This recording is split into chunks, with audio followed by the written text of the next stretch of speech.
Hello! Today we're going to get DepoView running on your computer. First, download our delivery from the link we provide in the email.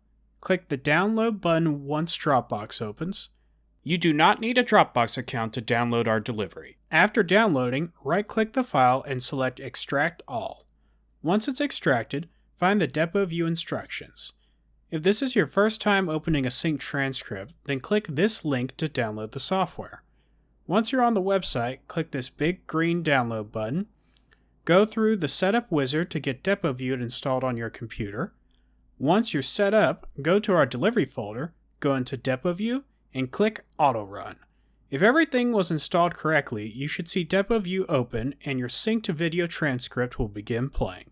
Please note the import folder provided in the download. This folder contains load files for various trial presentation software like Trial Director if you prefer a different program. That should be it. Let us know if you have questions. In the next part, we'll go over how to navigate DepoView. Till next time!